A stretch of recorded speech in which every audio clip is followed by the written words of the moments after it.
Good afternoon, everybody. I'm Matanga Pereira, the Vice President of ISLWA chapter, and I'll be the moderator this afternoon. And on behalf of ISLWA chapter, I'm pleased to welcome you all to our May 2023 CPT webinar session.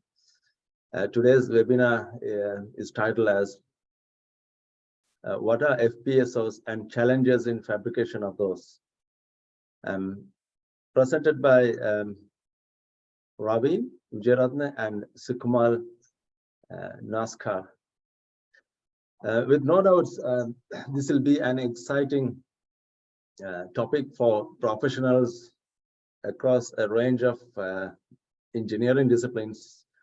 Being FPSOs are quite complex, multidisciplinary design outcomes and are very useful instruments in offshore oil industry.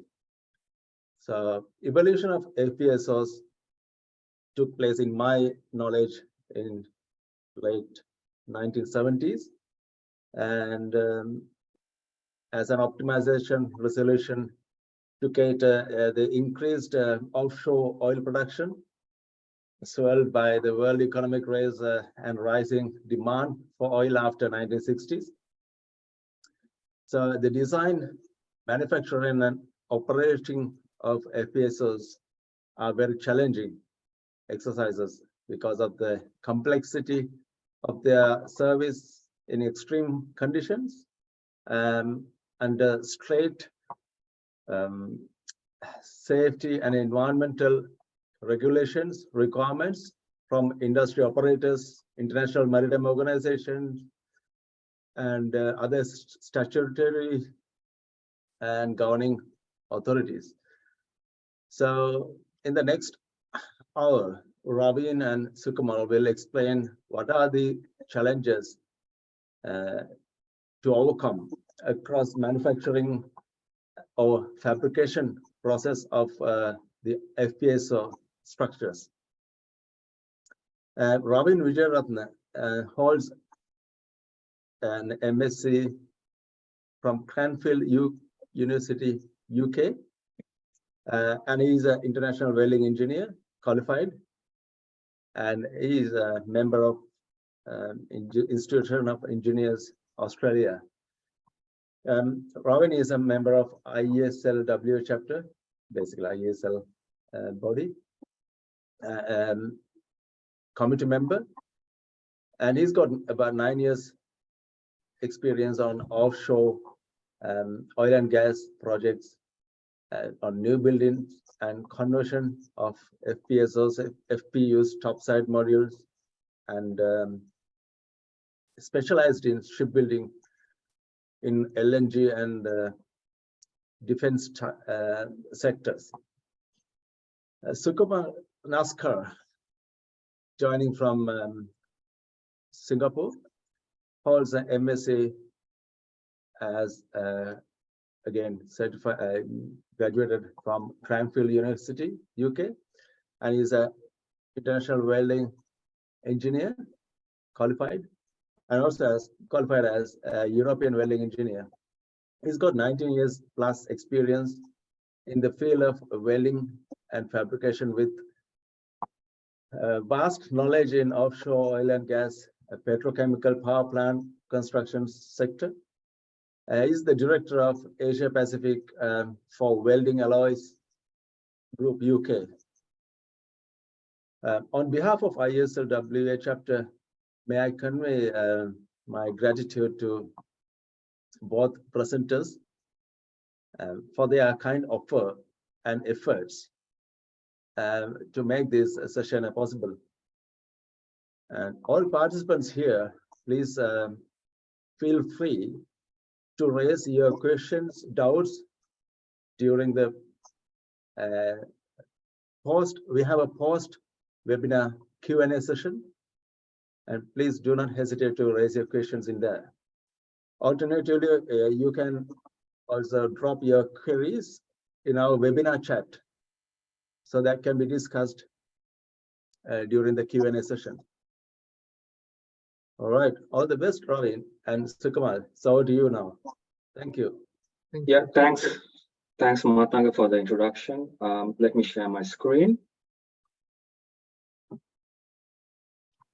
I hope it's visible to everyone. So good day, good afternoon to all the viewers, and welcome to the webinar on FPSO vessels and their challenges in fabrication. I'm Ravin Vijayaratne joining from Perth, Western Australia. I will be explaining about the overview of FPSOs, the codes and standards, materials and welding, basically all about the FPSO construction designs. Sukamal Naska, joining from Singapore, will be explaining on the topside module fabrication of piping duplex materials, which is highly complex and technical subject in FPSOs. Right, so when we talk about upstream fixed floating production facilities for oil and gas exploration, the exploration depends on the seabed depths and the type of rigs and floaters that are able to extract oil. So we got jackup rigs, they operate at shallow waters, followed by fixed platforms, compliant tower, TLP, which is tension leg platform, semi-submersible, spar, and FPSO, which is capable of operating in depths up to 7,000 meters water depths in the ocean in harsh weather conditions in offshore fields for the oil and gas exploration. So this is why it's very complex and highly critical component for our industry. So what is an FPSO? Basically, FPSO stands for Floating Production, Storage, and Offloading System. So basically, it may look like a ship, but this is not a ship. It is basically a platform which is stationary in one location for maybe 25, 30 years in the sea, in the ocean, in the oil field for operation. So the basic components of an FPSO are the hull, the living quarters, then you get the topside modules, which are on top of the main deck, the flare tower, mooring system, and the hull, which is one of the main, of course, the heart of the FPSO, weighs approximately 60,000 to 100,000 tons in deadweight tonnage. The topside modules on top of the main deck, you can see they weigh roughly between 30,000 to 80,000 tons. The mooring system or the turret is around 10,000 tons. So these are massive platforms really, and the total cost for construction, the EPCC cost ranges between 2 billion to USD 10 billion, depending on the design and the construction. So as a result, only a very few EPC contractors and shipyards in the world are capable of constructing FPSOs. Next, we come to the FPSO design. So basically, there are two types of designs for an FPSO. You get the ship-shaped FPSO, followed by the cylindrical or circular hull FPSOs. So on the right-hand side, you can see the cylindrical circular hull FPSOs are only new build FPSOs. And then on the left-hand side, ship-shaped FPSOs, you get new build FPSOs and also FPSO conversions. A conversion means it's the conversion of a VLCC, which is a very large crude carrier, to an FPSO. So talking about FPSO operation, an FPSO is a floating production system that basically it receives fluids, which is crude oil, water, and a host of other minerals from the seabed through subsea reservoirs, as you can see from the bottom of this image. So you get subsea reservoirs, and these minerals, through risers, they are moved onto the turret of the FPSO, and there the fluids, the crude oil, and natural gas are processed in the topside modules and then offloaded from the aft end of the vessel to the shuttle tank for further refining on shore. So the fluids that rise from the subsea reservoirs include crude oil, natural gas, water, and impurities. And these fluids flow up through flexible or rigid pipes known as risers into the FPSO. So these are some different, I'm sharing some images of examples of new build ship-shaped FPSOs. As you can see, they are very big platforms and very complex in its operation and technology. Next, I'll talk about some of the features of an FPSO hull. So here I'm taking the example of a Modic M350i design of the hull of the FPSO. So this particular hull, it weighs around 100,000 tons. The length of the FPSO is around 350 meters, width of 64 meters, and a depth of 33 meters. So this hull is basically a double hull. Double hull means it's double side and double bottom. Basically, it alleviating industry concerns about single bottom and late life corrosion. And the storage capacity for this hull is around 350 meter cubes. Design life of 25 years to 30 years. Stationary in one location for 25-30 years. So it never dry docks or never goes for any repair. So it has to be stationary for 25-30 years in the offshore field. Also has a helideck, large standardized living quarters, which can have up to 200-300 people. Storage capacity of 2.2 million barrels, and up to 18,000 meter squares of deck area for topside modules, which is a size of 3.5 football fields. So basically, the FPSO hull, we can say it's divided into 5 components. They are the forward, midship, aftship, and on top you can see the accommodation, which is also called the living quarters, and the helideck. So basically, these mega blocks are then brought into a single dry dock, as you can see in the bottom right-hand corner, and then they're integrated into the FPSO hull in the shipyard. So next, we talk about the topside modules. The topside modules, as you can see in this image, are on the main deck. They are loaded on the main deck of the hull. So the topside modules, they are process modules. They are designed to separate the produced water and the gas from the crude oil. And basically, they're processing units to finally they produce the oil and gas for further refining onshore. And all the process equipment on the topside modules is then interconnected with piping, electrical, and instrumentation. So there are a lot of piping components, including duplex piping, which Sukamal will speak later on in this presentation.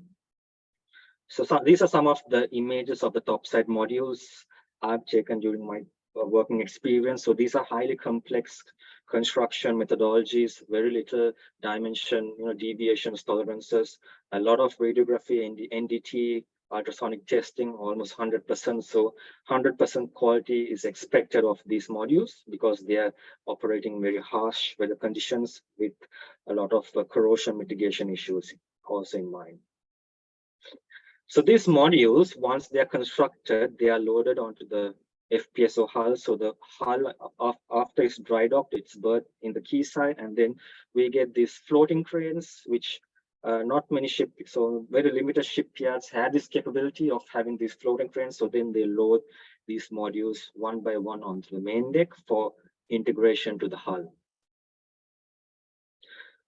So roughly, you could say the topside modules, there are between 12 to 18 modules for a single FPSO. So this depends on the design.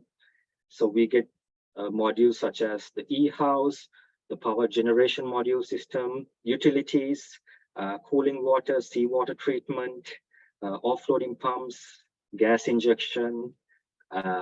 So this, but nowadays in new technology, we find in recent news that the designs are coming up to actually produce the FPSO with around 5 modules.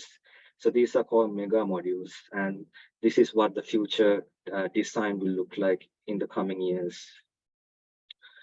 So large FPSOs based on VLCC conversions can have topsides weighing exceeding well over 50,000 tons, with production rates exceeding over 220,000 barrels per day.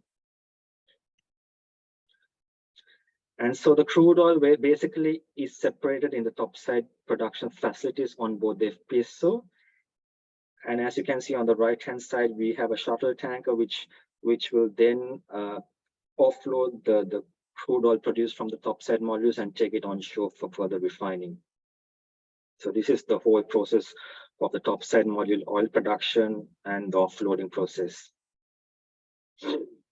Next, we talk about mooring systems. Mooring systems is also a very critical part of the FPSO because the mooring system is the one which secures the FPSO to the seabed.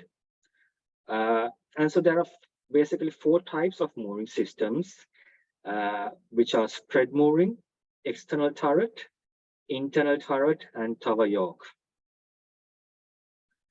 So on the top left-hand corner, you can see these are the spread mooring system of an FPSO, where the mooring systems are on the side shell of the hull. The right top-hand side, you can see the external turret. This is this mooring system where the turret is on the external area it's located of the hull. Bottom left-hand corner is the tower yoke.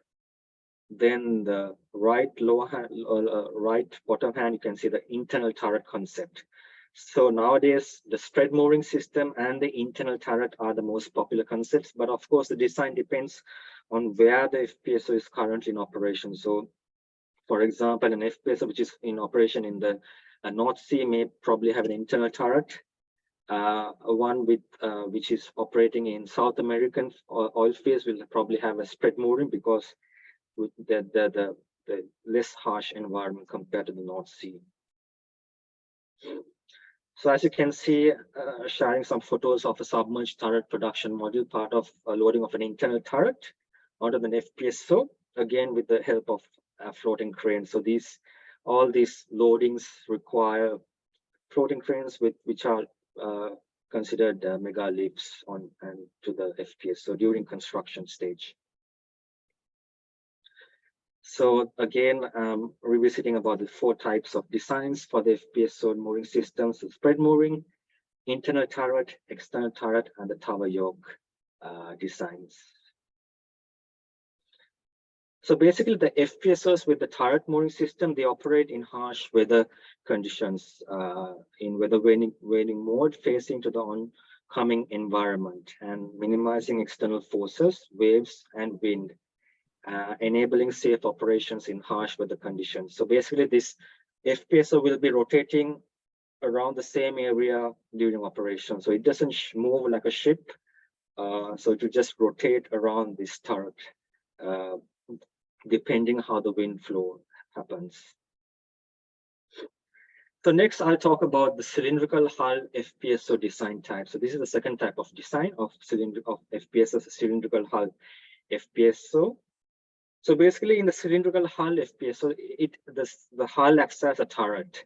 So basically, it has spread mooring, which is the traditional mooring systems, incorporating a number of mooring lines attached to the hull of the FPSO, and these are anchored to the seabed for the swiveling maneuvering of the hull. These are some images of new build cylindrical FPSOs constructed in South Korea and China in the recent years. So as you can see, these are very massive, complex, highly complex FPSOs with a cylindrical hull. This is a very unique design, concept design, focused on economic and design concept. So basically, what are the main benefits of cylindrical FPSO? Of course, no weather vaning because of the cylindrical hull shape form. It eliminates turret and the swivel motion, and there's a lot of capital expenditure saving because the cost of turret, swivel, and thrusters is avoided. There's no turret for a cylindrical FPSO, unlike a ship-shaped FPSO. Then the OPEX saving, there's reducing requirement for marine crew, fuel consumption, and spares. And also increased flexibility with spare capacity for the tie-ins and for future risers to be incorporated. Also, there's significant bending stresses due to global loads on the hull because of the circular shape of the hull. So it eliminates static loads, and you get minimal hull deflections, sag hogging, simplifying topside interfaces compared to a ship-shaped FPSO, as you can see. So a typical hull design of a cylindrical FPSO, basically, the hull diameter is around between 90 to 100 meters, Then on top, the process deck diameter is around 110 meters in length. So you need actually very wide dry docks, not long dry docks, but very wide dry docks, and with a big depth. So the depth of this is roughly around 30 meters. So we're looking at very wide shaped dry docks and topside payload of about 30,000 tons, which are comparatively less compared to a ship-shaped FPSO. So it's more optimized design. Then the tank arrangement of a hull, of a cylindrical hull FPSO, you get the water ballast tanks on the external side, exterior, followed by the outer cargo tanks and the inner cargo tanks for the oil storage. And right in the middle, you get the cofferdam where the moon pool, where the risers are flowing through to the seabed for connection. Topside process layout, you can see it's very simplified because you get less modules. So you get the process area, offloading at the aft area, accommodation, lifeboats, ballast water, and the moon pool. The moon pool where the risers, as you can see, flows through to the seabed for securing during operation. These are some of the images during construction of cylindrical FPSO during construction stage. As you can see, this is the Goliath FPSO constructed in South Korea, and one of the first cylindrical FPSOs constructed in the world. As I said, it requires a very wide dry dock, craneage facilities, high top craneage facilities up to 10,000 tons, and very skilled labor force and a lot of high technology requirements, capability requirements for the shipyard, and compliance with high technical requirements. So when we talk about materials, weldings, and the standards, so there are various codes and standards that govern the construction of the FPSO. So basically, FPSOs are constructed, depends on the class. So basically, we're talking about two classification societies, which are DNV, which follows DNV offshore rules. And then we got ABS, the MOU, the Mobile Offshore Unit rules. Topside structure modules are highly stringent requirements with 100% NDT mostly, and they are constructed with as per AWSD 1.1, ISO 19902. When we talk about FPSOs constructed for the Norwegian continental shelf, they follow NORSOC, and also various client specifications such as MODEC, Technip, ExxonMobil, Shell, Woodside, BW Offshore. They have their own specifications. When talk about piping, the construction standards are talk about ASME 9, B31.3 for process piping. A lot of the North Sea FPSOs prefer to use ISO codes. FPSOs for the American waters use the API codes, API 1104. Norwegian FPSOs for the NORSOC M601. Then NACE MR 0175 for corrosion. And also client specification requirements also have to be met during construction stage. So there are various materials used during the construction of the FPSO hull, turret, and the topside modules. So for the structure, we are talking about basic grades like grade A to E, followed by high strength steels, F grade, F36, F40. Extra high strength steels also we get BF 420, 460 up to 500 extra high strength steels. Topside structural grades, basically you get the option of either API grades or European structural steels, which are the S355, S420, 460, and the 600 grades, which have impact test requirement of -40 degrees Celsius. We talk about piping, process piping for the FPSO. So we get a lot of piping material grades such as low temperature carbon steel, 316L, duplex and super duplex stainless steel, which is a very critical and a very tricky material to deal with. 6 moly, Inconel 625, titanium, aluminum, brass, copper nickel, 4130 for risers, Inconel cladding, also for riser systems. During qualification of welding procedures, of course, CTOD testing, which is crack tip oscillation displacement for fracture toughness mechanism is very common for high material thickness exceeding 50 mm or 40 mm, even for some FPSOs, very common for structural. Also corrosion testing for duplex and super duplex piping, which Sukamal will touch later on in his presentation. And stretch corrosion cracking, SCC testing also be encountered during qualifications of well procedures for various piping systems. So I covered about the FPSO construction, design, and the code. So now I would like to invite Sukamal to share his presentation on the topside process piping and the duplex piping systems, which is a very interesting and a very challenging topic for this FPSO construction. Over to Sukamal. Yeah. Thank you. Thank you, Robin. I think just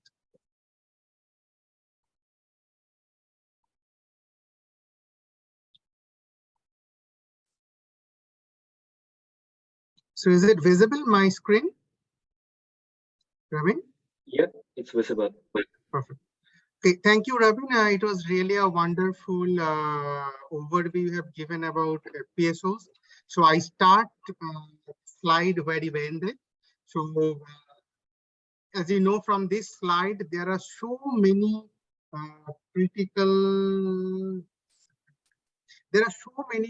critical materials are used for this such kind of critical applications of the component. And with this short time period, it's not possible to discuss all the materials because each material will take probably half a day. So what I decided that one of the most critical material, which is duplex and super duplex stainless steel, which are used very much on the top side, and I'm going to discuss a little bit more details about this particular material and what are the challenges normally a fabricator face during the fabrication of a topside. So the first question comes is, what is duplex? So we are talking about the duplex, correct? So duplex from the word itself, it shows that there were two. So duplex alloy or duplex material is consist of two different microstructure together, and I will tell you why we have developed this particular grade to having the advantages of both the structures. So this is basically austenitic structure and this is ferritic structure.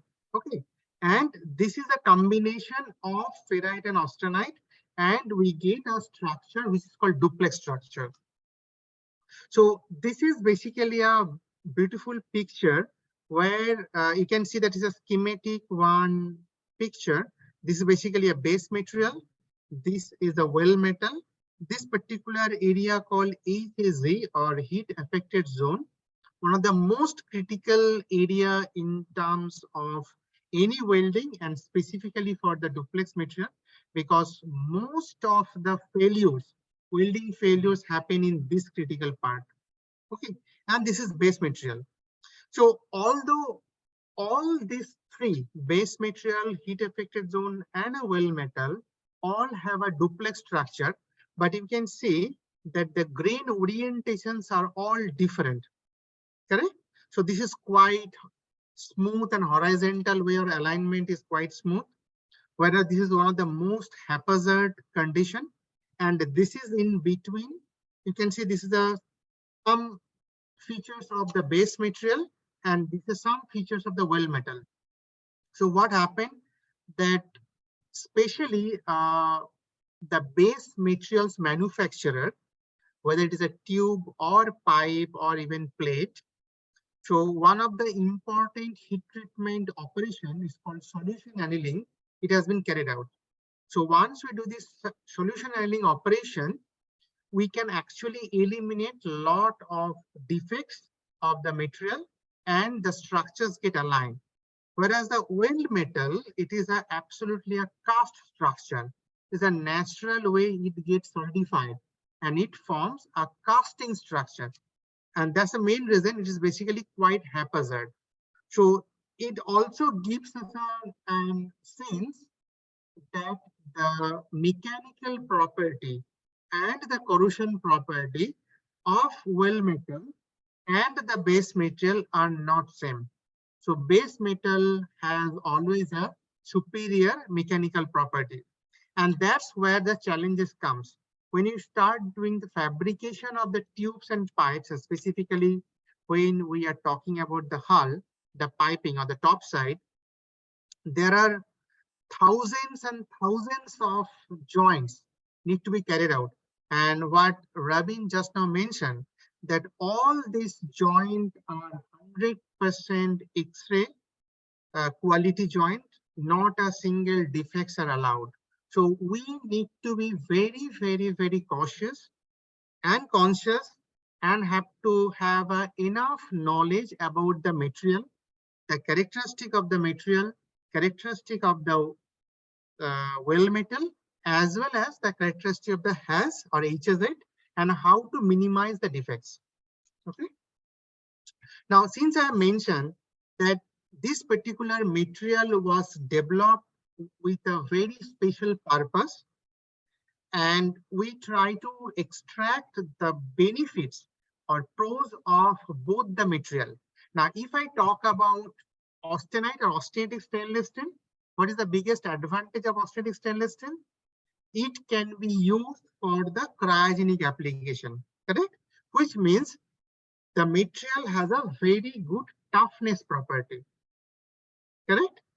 On the other hand, when you talk about the ferritic stainless steel, it gives a very high strength, but a poor toughness property as well as poor corrosion property. Now, if I combine these two and to make a duplex structure, we could basically take the advantage of both austenite and ferrite. So the duplex stainless steel has a unique characteristic. It has a quite high strength as well as decent amount of cryogenic application, not cryogenic, but sub-zero application we can use with a very good ductility and a very good amount of anti-corrosion property or pitting resistance. So that's what it is mentioned. It's a combination or combined benefit of ferrite and austenitic properties are there. So from the mechanical property, the strength and ductility, both has been quite highly balanced. It can be used for a high corrosive environment. It has a resistance against pitting corrosion, resistance against crevice corrosion, and even cracking. So this PRE is basically called pitting resistance equivalent. It is basically defined as a number. Higher the PREN number, higher the pitting resistance. Okay. So if we categorize the duplex material, there are actually 4 categories of duplex materials are there. One is called lean duplex. I think I have the slides. Yeah, correct. So this is basically the slide which gives us an overview and the history of development of the duplex family. When I'm talking about duplex family, which means it consists of any material which has or which consists of both ferrite and austenitic structure. So until 1970, the grades which was developed is called first generation duplex, and it has a lot of drawbacks. So after 1970, the grades which was developed by the scientists were actually still today we are using. So as I told you, this PRE or pitting resistance equivalent number, it defines how is the pitting resistance of the material. And based on this pitting resistance, we categorize the entire duplex family into 4 categories. One is lean duplex. So lean duplex is typically the PREN value or pitting resistance value is around 25, 26. Or we can say that up to 30. If it is more than 30 and up to 35, it is called a duplex. It is more than 35 and up to 40, 42, it is called super duplex. and anything above 45 is called a hyperduplex. So most commonly used in the world, the lean duplex, the grade is 32S32304, 32101, or sometimes it's called LDX2101 from Autocompo, the trademark. Then this 2205 and 31803, these are the two most commonly used duplex material in the world. Then 32750 and 32760, these are the two most commonly used super duplex material. And 32707 is a very recently developed grade. It's called hyperduplex. So when we are talking about the top side for FPSOs, the most commonly used four grades we can see.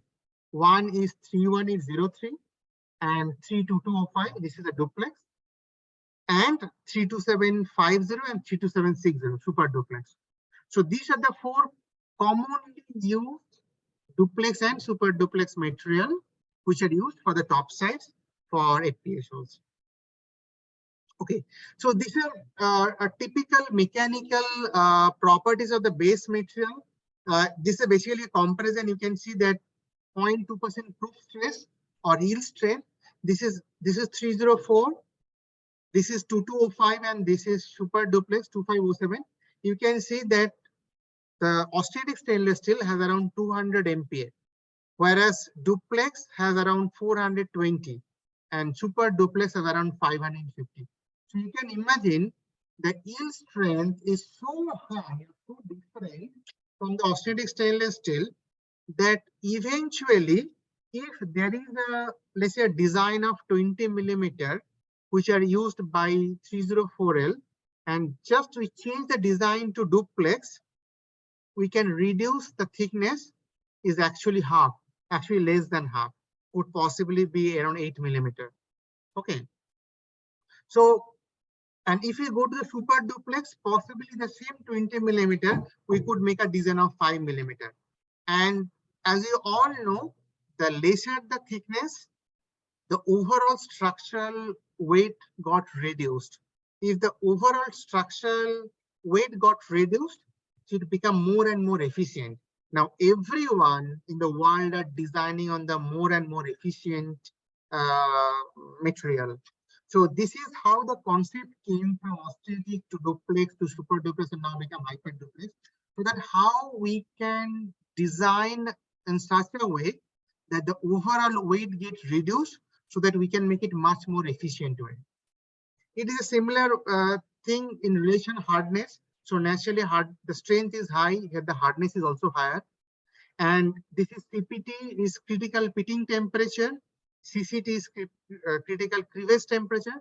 Let's say on critical pitting temperature, you can see that here 904L, which is super austenitic stainless steel, and 2205, which is duplex.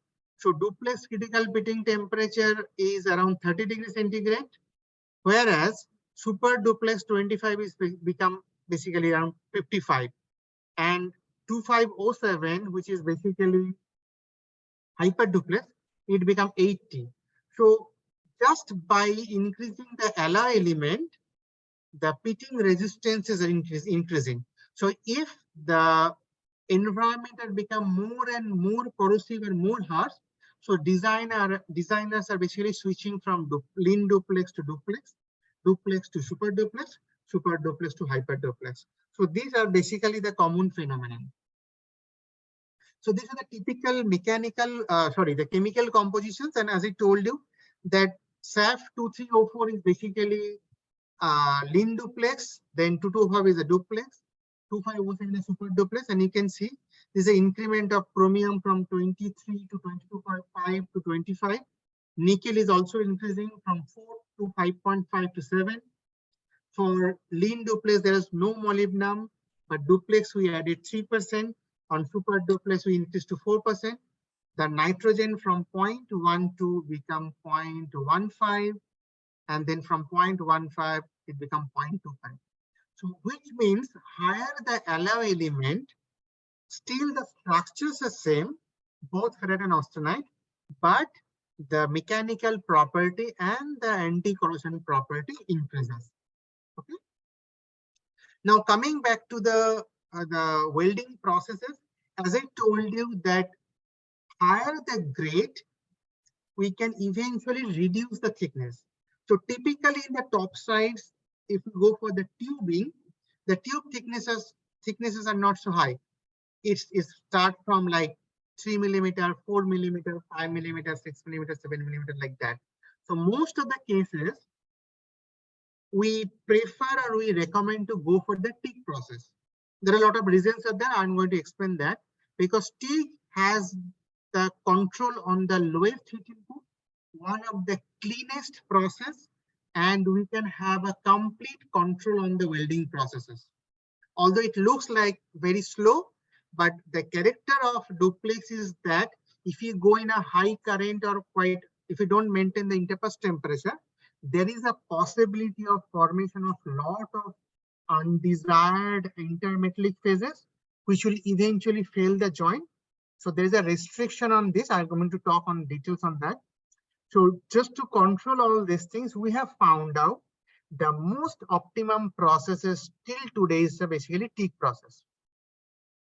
There are certain applications where it can be used by the MIG or MAG or even a flux cord wire. Nowadays, the flux cord wire is getting more and more popular. Some joints are there where people are still using the SMAW, specifically with a thick piping. And submerged process is very rare unless and until it is a very thick. But the design perspective, we don't see much about the submerged welding processes. Submerged welding processes, the biggest drawback is that it has a very high heat input and which is detrimental. So we try to avoid the submerged welding processes. Okay, just 1 minute.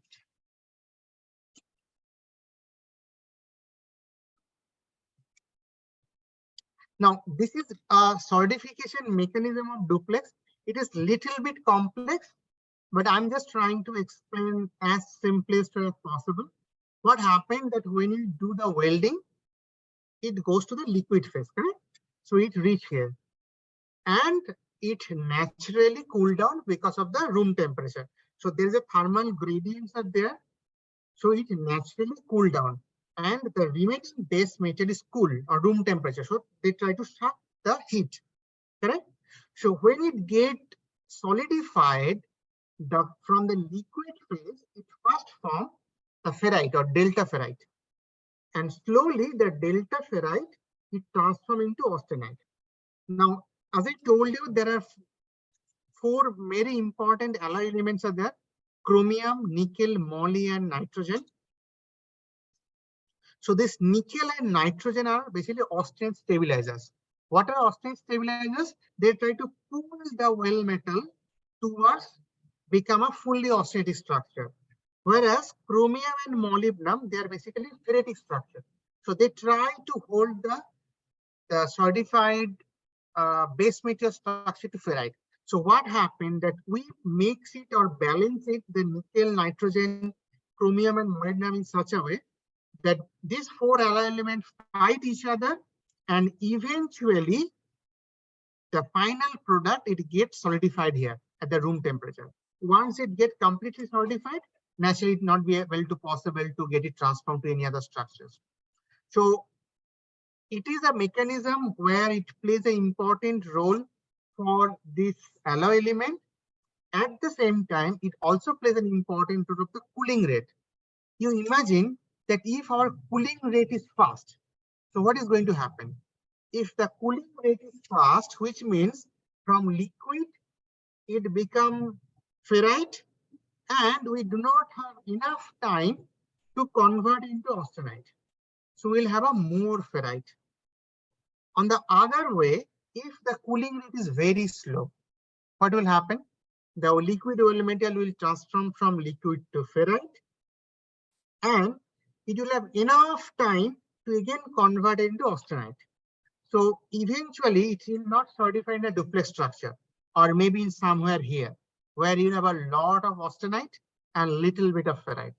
So eventually, to get the desired mechanical property as well as the corrosion property, we need to have a balanced duplex structure.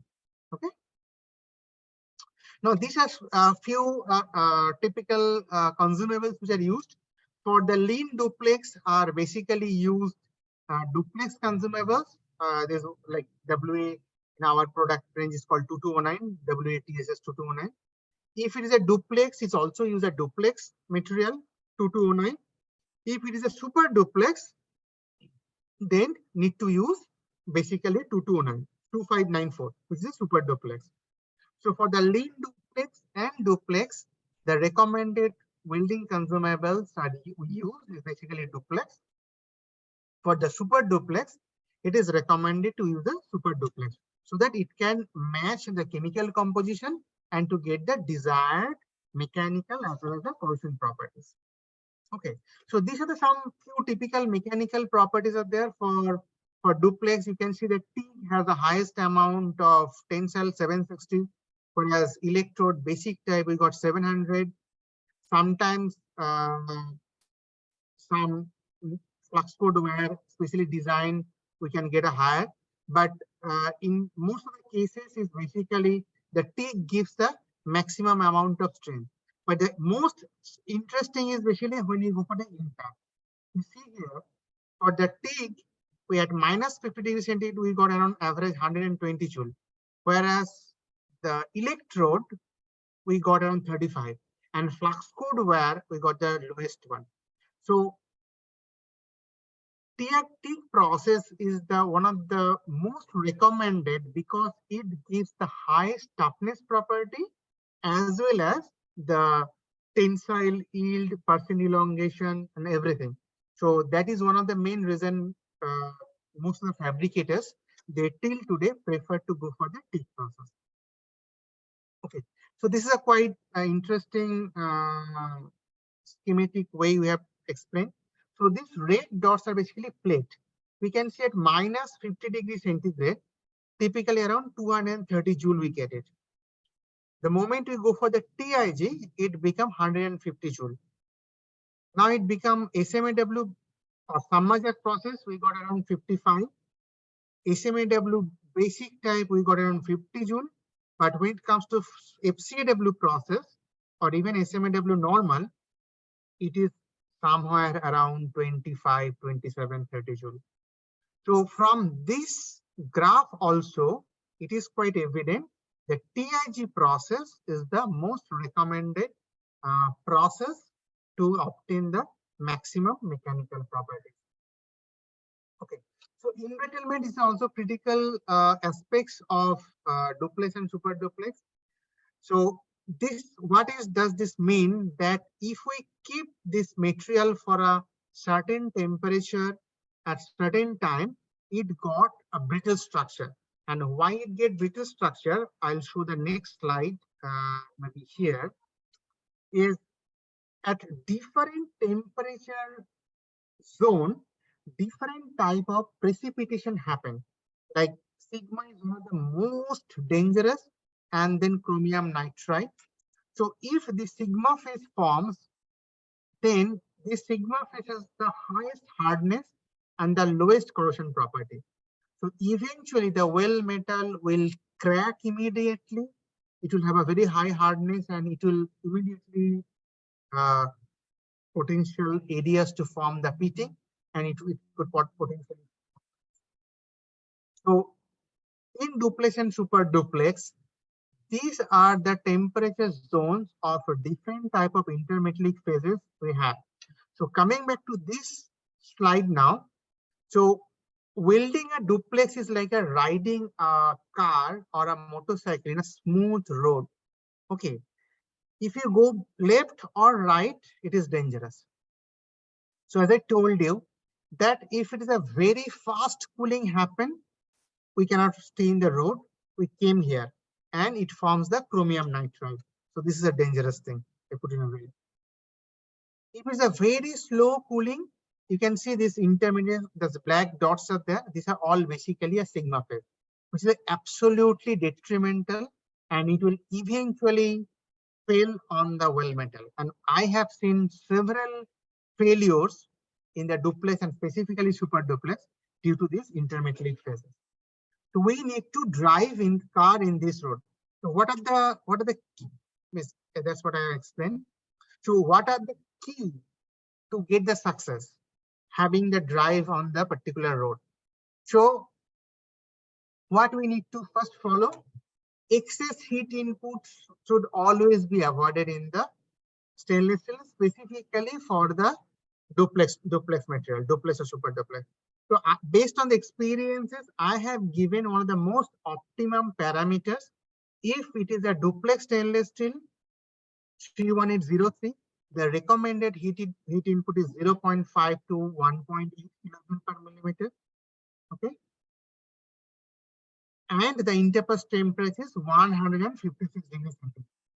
If it is super duplex stainless steel, but if it's a 32750, then the recommended heat input is 0.5 is minimum. Maximum is 1.5 kilojoule per millimeter. And you can see the formula is here. Heat input calculated by current into voltage into 60 divided by travel speed. So this is basically kilojoule per millimeter. If it is a 32760, heat inputs are same, but interface temperature restricted to 100. So these are the small things which need to be taken care during the fabrication of the top side, and we need to thoroughly check what kind of materials we are using. Okay. Now the shielding gas also plays a very important role. So most important is shielding and purging gas for T. So we recommend argon plus 2 to 3% of nitrogen. It can be used for both shielding and purging. And you could possibly also use 100% nitrogen, but 100% nitrogen is a drawback is there because nitrogen is austenite stabilizer. So you will have a much more austenite and very less ferrite. So be careful with this one. So my recommendation is to be safe in the fabrication, always go with the argon plus 2% nitrogen. Next. Okay, so now it comes a dissimilar because in you can see from the Ravin's slide, there are so many joints are there. It's not possible that only one material used. So there's a carbon steel, low temperature carbon steel, austenitic stainless steel, then six mollies, there are 254 super austenitic, duplex, super duplex, so many complex designs are there. So there could be a possible that there are a lot of dissimilar joints are also there. So if there's a dissimilar between duplex and carbon steel, we recommend to go for the duplex material. If it's a carbon steel to super duplex dissimilar, we recommend to go for the super duplex. If it is a austenitic stainless steel to duplex, we recommend go for the duplex. Austenitic stainless steel to super duplex, we recommend the super duplex. Super austenitic to duplex, also a duplex. Super austenitic to super duplex is basically where you need to use for a 625 wire. So this is the only exception. Remember, if it's a super austenitic to super duplex, we need to use a 625 alloy or nickel based alloy basically. Now, I have seen sometimes the customer say that why not to use everything with a austenitic what is called inconel 625. Because inconel 625 is a universal wire which can be used for everything. But there are two important things which are the detrimental if you use a 625 for the duplex. One, like heat affected zone. Similarly, there's a one terminology called UMZ. It's called unmixed zone. So it does not really match or mix properly. And there's a nitrogen depleted fusion line because 625 does not have nitrogen, whereas duplex and super duplex has a nitrogen. On the next slide, you can see it's very evident. You can see this is the area where it created an unmixed zones or EMZ with a lot of creating sigma. Ferritic fusion line, this is a very evident of unmixed zones. And this is the ideal when you use a duplex filler metal. It's a very fine duplex structure. So it is always recommended for any duplex and super duplex, please use duplex and super duplex material instead of the nickel based alloy. Unless the only condition is that if there's a dissimilar joint between a nickel based alloy or super austenitic to super duplex, use a nickel based alloy. Okay. Now the joint configuration is also critical. These are very good, and we did it. This is one of the highest thickness ever has been done. A weld with a super duplex is around 82 millimeter thick. Sorry, anybody saying anything?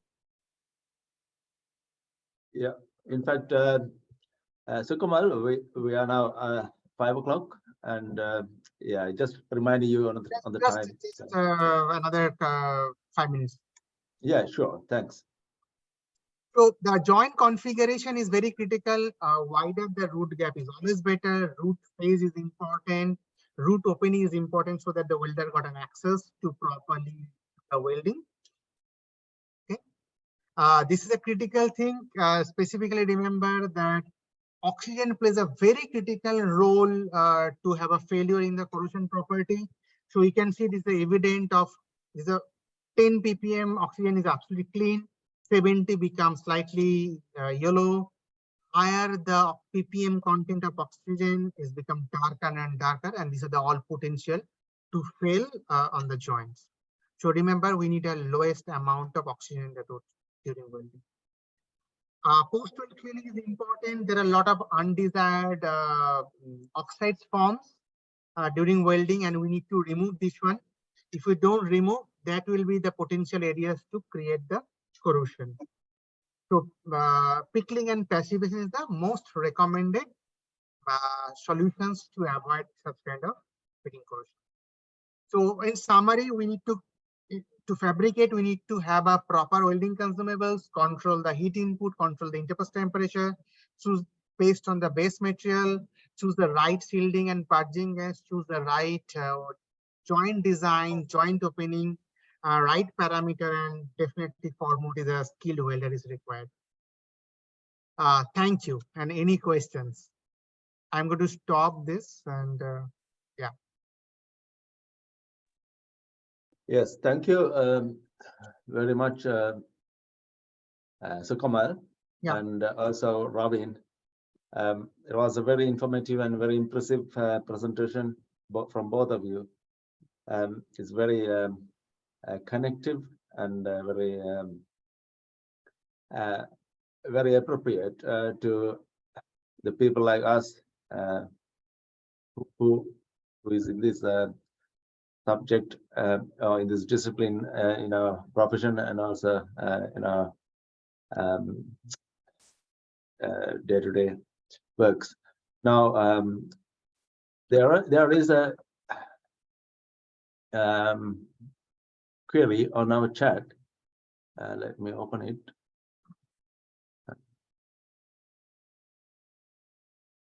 I can't open the chat. Yeah, I can open. Yeah, I can open. Yeah, you can open it. Yeah.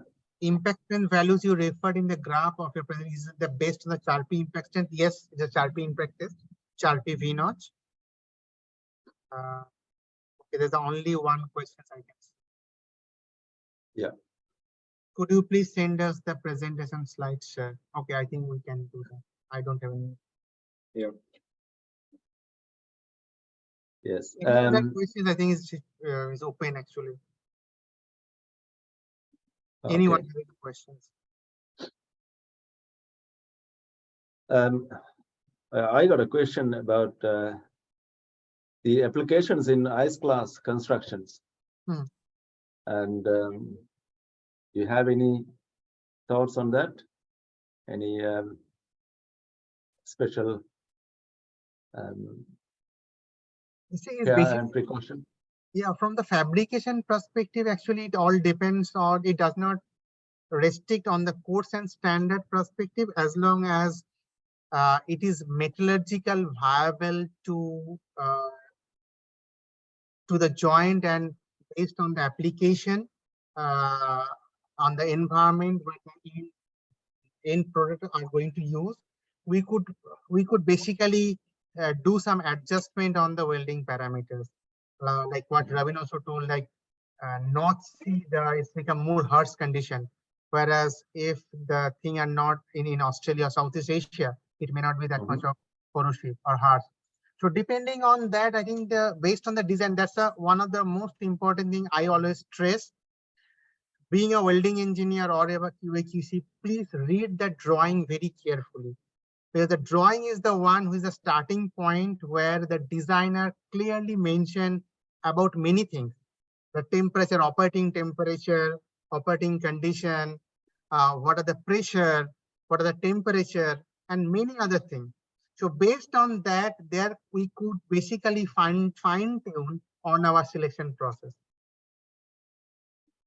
Yeah. There's another query on the chat. Yeah, so can you comment on underwater welding process, any material used? Is it different to dry state welding? It is absolutely different. Underwater welding is a completely different way of welding. So in underwater welding, probably as far as I know, the only welding processes are used basically SMAW process. And that particular electrode, it needs to be absolutely, how we design, basically we have one which have a extremely special coating on the surface, which still can keep the arc stable even at that particular underwater pressure and in this hydroscopic environment, and it can create basically a stable arc at that pressure. So under pressure welding is one of the biggest challenge, plus the stability of the arc. So underwater welding is completely different. So what, in case of repair, what we do for this kind of FPSOs, we bring it to dry dock. We remove the water, make it a dry condition, and we do the fabrication. So underwater welding is a completely different from this particular topic which we're talking now. Yeah, alternatively, we can build cofferdams and then perform underwater. Yeah, that's mostly for like structural repairs or modifications. Yeah. Yes, yeah. And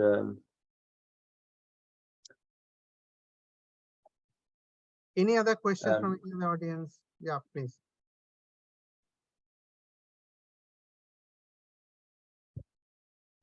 not in the chat. No, not in the chat. Yeah. So yeah, I got few actually because we have run out of. I mean, we have exceeded the time, allowed time. We rather wind up the session. Otherwise, we can discuss Absolutely. queries. But as a webinar session, it's very important. I mean, very informative, and it's very impressive in my thoughts. And I assume that everybody here, all participants, will agree with my comment. And I take this opportunity to thank all helped us to make this session a success. On behalf of IESL, firstly, I should mention I would like to thank Ravin Vijayaratne and Sukamal Naskar for your delivering your illustrious presentation and this talking on this exciting topic, what FPSOs and what challenges we had to overcome in fabrication and welding. And it will be a memorable presentation over the years to come. And thank you very much, the presenters, and wish you all the best for your future. And Ravin is an IESL member, and Ravin, thank you for IESL committee member. And thank you, Ravin, for coordinating this session and with Sukamal. So inviting Sukamal and coordinating with him, and thanks for that. And I would like to thank Institutional Engineers Sri Lanka for facilitating the webinar and allocation of time and resources for us. And thank you, Chamila, for your continuous technical and logistical support that you have been providing from Control Center in Sri Lanka. And I would like to thank IESL editor, ISLWA chapter editor Tarindu for the coordination works and the flyers. Also, I'd like to thank WA chapter president, Dr. Senaka Veladini, and the secretary, Mahesh, for all the groundworks did. And also, I'll thank all other committee members of ISWA chapter for all their numerous works and helps to make this event a success.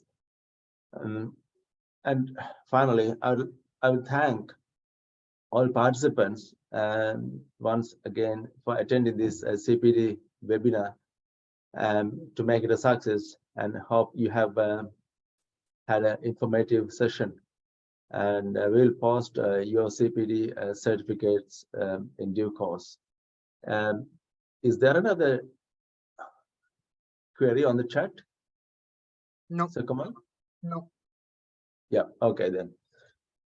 So thank you very much for your presentations, presenters, and thank you very much for all participants. We'll see you in the next webinar session. Thank you. Thank you. Have a good evening. Good evening. See you.